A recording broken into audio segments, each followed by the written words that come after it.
एकचित्त होकर भगवान बनने की चाह रखने वाला अंततः killing king, king of slaughter बनकर रह गया। टांग चेन ने अभी तक औपचारिक रूप से Asura god test, Ashura god trials शुरू नहीं किया था और वह किलिंग किंग बनने से ठीक पहले के खाली समय इंटरिम पीरियड से गुजर रहा था।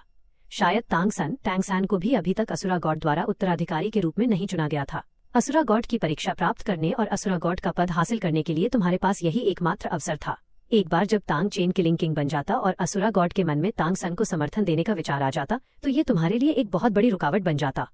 समय की कमी और इस सुनहरे मौके को देखते हुए तुमने तेजी से कई सेट गैस मास्क और प्रोटेक्टिव सूट तैयार किए और तुरंत किलिंग सिटी ऑफ स्लॉटर के लिए रवाना हो गए।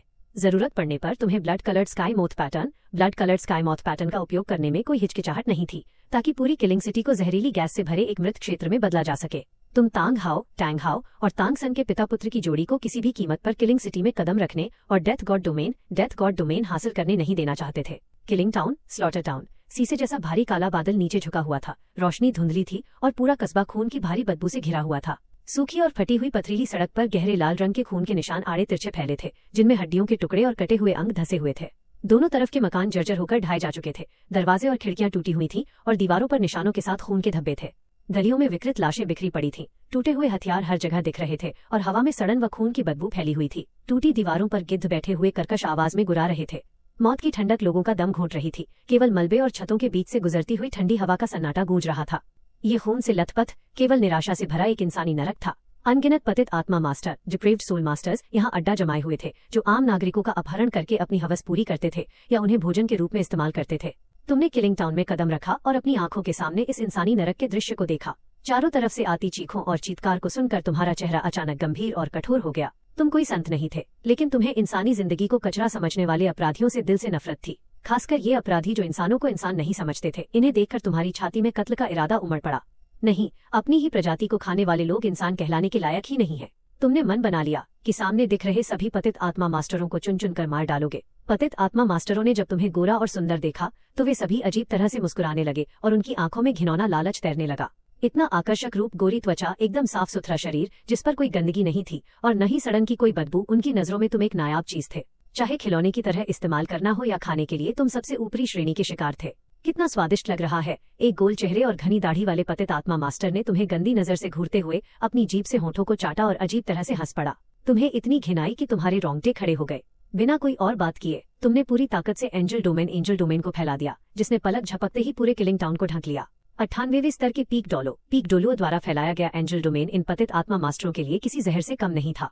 ये क्या बला है? मेरा शरीर क्यों पिघल रहा है? अरे बाप रे! एंजल डोमेन, स्पिरिट हॉल के सुप्रीम पोप को कोई काम नहीं है क्या जो किलिंग सिटी में चले आए? मैं मरना नहीं चाहता, मुझे मत मारो, मैं तुम्हारे लिए कुछ भी करने को तैयार हूँ। लानत है इस एंजल कबीले पर। मैं तुम्हें बद्दुआ देता हूँ कि तुम कुत्ते की मौत मरो। चाहे वे दया की भीख मांग रहे हो या गालियां दे रहे हो, किसी भी बात ने तुम्हारे कदमों को नहीं रोका। ये पतित आत्मा मास्टर, जिनकी आत्मा शक्ति सोल सेंट के स्तर तक भी नहीं पहुंची थी, एंजल डोमेन के अंदर ज्यादा देर तक टिक नहीं पाए और गर्म धूप में मक्खन की तरह पूरी तरह पिघलकर खत्म हो गए। पतित आत्मा मास्टरों के बड़े समूह का सफाया करने और इस नापाक गंदगी को साफ करने के साथ ही तुम्हारी आत्मा शक्ति, सोल पावर, और भी अधिक ठोस हो गई। अपनी दिव्य दृष्टि, स्पिरिचुअल सेंस से ये पुष्टि करने के बाद कि कस्बे के सभी पतित आत्मा मास्टर मारे जा चुके हैं, तुमने एंजल डोमेन को समेट लिया। जहां तक उन अगवा किए गए आम लोगों के बचने का सवाल था, ये पूरी तरह से उनकी अपनी किस्मत पर निर्भर था। तुम्हारे पास समय कम था और किसी मसीहा या रक्षक का नाटक करने का कोई इरादा नहीं था। डिंग, यहाँ साइन इन करना न भूले। जैसे ही तुमने किलिंग सिटी के प्रवेश द्वार पर बने मधुशाला टैवर्न में कदम रखा, सिस्टम का नोटिफिकेशन तुम्हारी आंखों के सामने आ गया। साइन इन करने पर इनाम मिल रहा था, तो इसे छोड़ने का कोई मतलब नहीं था। तुमने सिस्टम पैनल खोला और साइन इन बटन दबाया। साइन इन सफल हुआ। आपको आइस हार्ट आर्ट, बिंगसिन जू बा आइस हार्ट आर्ट प्राप्त हुआ है। आइस हार्ट आर्ट मन को शांत और स्थिर रखने वाली एक आंतरिक साधना, इनर गॉन्ग थी। इसका मुख्य मंत्र था, मन बर्फ की तरह साफ और निर्मल रहे, चाहे आसमान ही क्यों न गिर पड़े। इसकी साधना के बाद व्यक्ति पूर्णतः शांत रह सकता था और बाहरी भावनाओं या दुष्प्रभावों के असर से खुद को अलग कर सकता था। ये एक बेहतरीन चीज थी। आइस हार्ट आर्ट के आ जाने से अब राक्षस भगवान, गॉड ऑफ रक्षासा के गुप्त हमलों से डरने की जरूरत नहीं थी। भले ही मानसिक शक्ति पहले से ही शेन युआन रेल्म के स्तर पर पहुंच चुकी हो। शेन युआनजिंग, डिवाइन स्पिरिट रेल्म में प्रवेश करने के बाद भी आप इतने अभिमानी नहीं होंगे कि यह मान लें कि आप किसी प्रथम श्रेणी के देवता, फर्स्ट क्लास गॉड के गुप्त हमले, असैसिनेशन को पूरी तरह से झेल सकते हैं। शालू जीडू, किलिंग सिटी में औपचारिक रूप से प्रवेश करने से पहले आपने 3 दिन साधना में बिताए और बर्फीला हृदय कौशल, आइस हार्ट आर्ट को शुरुआती स्तर पर सफलतापूर्वक महारत हासिल कर ली। इसके तुरंत बाद आपने सराय की जमीन के तख्ते को उठाया और नीचे कूद गए। लंबी सुरंग को पार करते हुए खून की गंध से भरी ठंडी हवा आपके चेहरे से टकराई और आप आखिरकार किलिंग सिटी के भीतरी हिस्से में पहुंच गए।